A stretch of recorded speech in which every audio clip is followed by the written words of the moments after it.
With the 2018 FIFA World Cup fast approaching in June, many of us will be looking forward to seeing some of our beloved Romanisti representing Italy. There's no greater source of pride for a player than to represent his country at a World Cup. It's something that Daniele De Rossi has already done 3 times and is looking to do for a 4th. Meanwhile, Roma players Alessandro Florenzi, Lorenzo Pellegrini, and Stefan El Shaarawy will be looking to do so for the first time. However, De Rossi's last major tournament appearance may have already happened at Euro 2016, while the other 3 may be delayed until Euro 2020.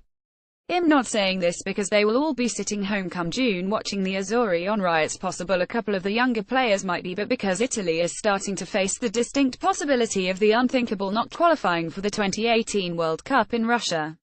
Only one man can be blamed for this potential catastrophe: Gianpiero Ventura.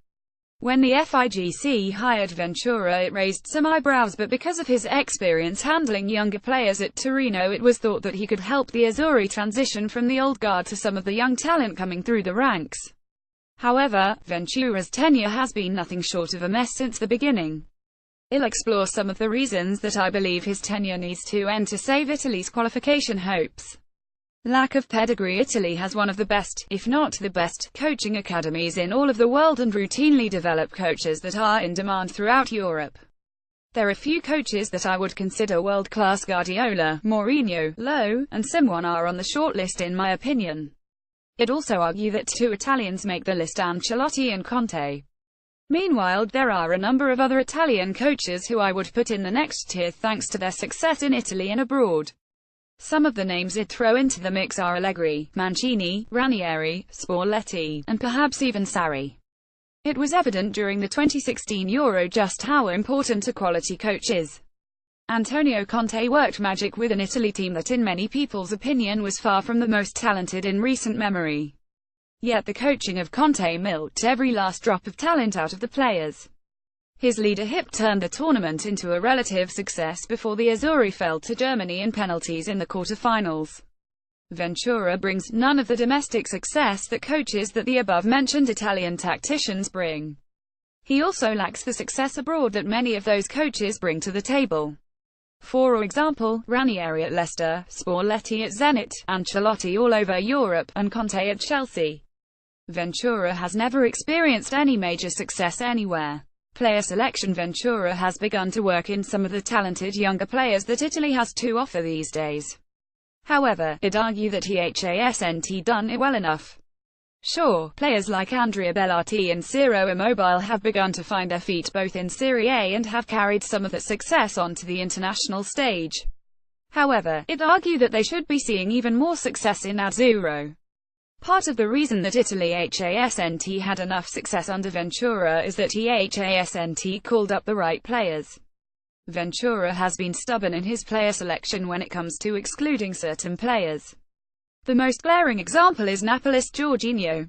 Jorginho has been one of the best midfielders in Italy recently while excelling in Napoli's attacking system under Maurizio Sarri.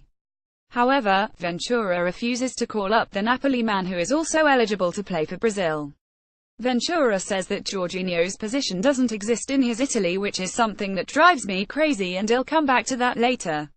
One position where Ventura is making all the wrong call-ups, especially now that Bellotti is hurt, is striker. Immobile is having a great run of form at Lazio and is the undisputed starter at the number 9 position when Italy go lone striker. However, the fallback options are uninspiring. Gabbiadini hasn't scored much for Southampton, and Ida, for as much as I like him, hasn't played all that much at Inter of late. Meanwhile, when Bellotti went down injured recently, Ventura opted to call up Chievo man Roberto Ingalls rather than 2 players in great form with plenty of azzurri experience: Mario Balotelli and Simone Zaza. I understand that Super Mario comes with a reputation but has been in great form at Nice and stayed out of the press. While Zaza, who is probably best remembered for his dance-like penalty run-up at the Euros, is scoring left and right for Valencia. Another personnel issue with Ventura is that he keeps starting and using players who hardly play for their club teams. I'll use 2 players that I really like as examples: Matteo Darmian and David Zappacosta. I really like both and think they have futures on the national team, but when they are barely playing at Man United and Chelsea, respectively, it's unwise to think that they will all of a sudden be in great form with the Italy. These are just a few of the issues that I have with Ventura's personnel decisions. Tactics. Ventura's tactics have also been severely flawed throughout his tenure. However, he'll focus on the last two games. In September, Ventura tried to play an attacking game against a superior opponent. I understand Italy needed to win to have any chance to top their qualifying group, but this approach was a complete and utter disaster. Italy were completely outclassed and overrun in the midfield, which Spain dominated thanks to Ventura's approach. When playing a team like Spain in Madrid, a more pragmatic approach would give Italy a greater chance of slowing down the Spaniards and perhaps allowed them at least a chance of stealing the 3 points. Instead, Italy were embarrassed, a far cry from their dominant win over Spain at the Euros under Conte. Meanwhile, yesterday, in a game that Italy should have exerted their offensive will against a far inferior team in Macedonia, they didn't. A team like Italy should never have issues with a team like Macedonia, yet under Ventura they have twice.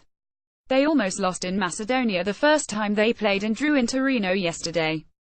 Italy should pour it on offensively and score at least a few goals, even with key players like Bellotti, De Rossi and Verratti out injured. The tactics have just been all wrong. Going along with the tactics issues is the fact that Ventura seems unwilling to adapt his tactics to the talent at his disposal. For example, he says he is unwilling to call up Jorginho because he doesn't have a position in his Italy. However, when your two main central midfielders are out injured, DDR and Verratti, perhaps the tactics need to change so that a player who has been great in Serie A, Jorginho, can be called into the team and run the midfield. I understand that coaches have their tactical philosophies. Other Italy coaches, i.e. Marcello Lippi, have been set in their ways tactically as well, but they have had merits to fall back on. Ventura's tactics haven't produced great results with Italy, and HES never won a major trophy, yet he continues to be stubborn. Could things have gone any worse for Italy yesterday if Jorginho were running the midfield with a more methodical approach? I think not. Mentality. Another issue that I have with Ventura is the mentality that the team exhibits game in and game out. They just don't seem to have that killer instinct or confidence that they are better than most of the teams that they face. It is such a change from what we saw under Antonio Conte. Conte is a fiery manager, and his fire seemed to also burn within his players. Italy wasn't the most talented team under Conte either. In fact, I would say they probably have more talent now. However, Conte's players seemed willing to run through brick walls for him. I don't see that same fire and desire under Ventura. In fact, Football Italia reported that this morning the team had a players-only meeting to discuss their current situation prior to training. It makes me wonder what was said about Ventura as the team tries to find itself and avoid becoming remembered as one of the most disappointing Italy teams ever by not qualifying for Russia 2018. It looks like Ventura may have lost his dressing room. Could the players be looking for a change? The verdict at this point in a qualification cycle: it's rare to see a national team opt for a new coach. This is especially true of a team like Italy because they are usually gearing up for the upcoming tournament rather than fretting about qualifying. However, it's not unprecedented. Croatia fired their coach this morning as they have also sorely underachieved. I don't normally call for a coach head. However, with a world-class coach like Ancelotti on the market, it would be wise of the FIGC to make him an offer. Hiring a proven winner like Ancelotti may be the only way that Italy find their way through the qualification playoff next month and earn the way to Russia. It may be our only hope of seeing our beloved captain Daniele De Rossi don the Italy shirt in a major tournament one last time. 54%, 125 votes, 40%, 92 votes, 1%, 4 votes, 3%, 8 votes, 229 votes. Total vote now.